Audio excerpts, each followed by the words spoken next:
In rural Argentina, long before the world knew her name, a sickly little girl stood quietly in a field. Her name was Violet Constance Jessup. Doctors said she wouldn't survive childhood, but her mother, an Irish immigrant, refused to give up. She nursed Violet back to life every single day, believing her daughter had a purpose waiting somewhere beyond the horizon. No one knew that the child standing in that quiet field would one day survive three of the deadliest maritime disasters in history. Years later, when Violet's mother became too ill to work, Violet stepped forward, just like she always did. She applied for a job as a stewardess aboard the RMS Olympic, one of the largest ships in the world. Life at sea wasn't glamorous. It was long hours, demanding passengers, and strict rules. But Violet never complained. She smiled, she served, she listened, she calmed anxious travelers. Her kindness became legendary among the crew. But the ocean she loved was about to test her in ways she could never imagine. One calm morning, the RMS Olympic suddenly jolted with a violent shudder. A British warship had collided with a massive liner. Passengers screamed, dishes shattered, and the floors tilted beneath everyone's feet. But Violet didn't panic.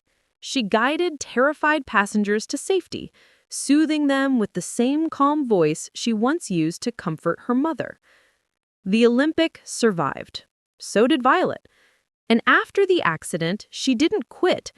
Instead, she volunteered for a new assignment, a ship that was supposed to represent luxury, power, and human triumph.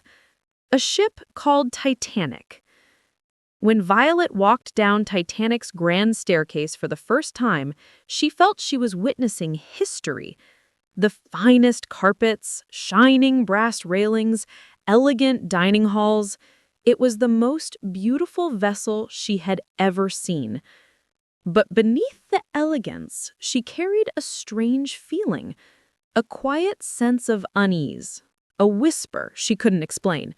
And on April 14th, 1912, that whisper became a scream. The night Titanic hit the iceberg, Violet felt the impact like a heartbeat stopping. Officers shouted, passengers cried, the ship tilted into the freezing darkness.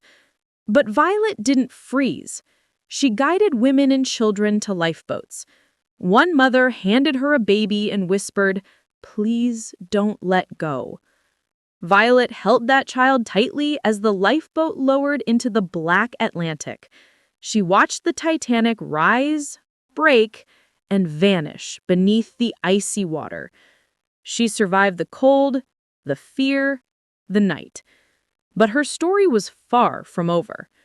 When World War I erupted, Violet once again stepped forward, this time not as a stewardess, but as a nurse aboard the HMS Britannic, Titanic's sister ship. She cared for wounded soldiers, soothed their pain, whispered hope into their darkness. For a moment, Violet believed her time of tragedy was behind her. She was wrong.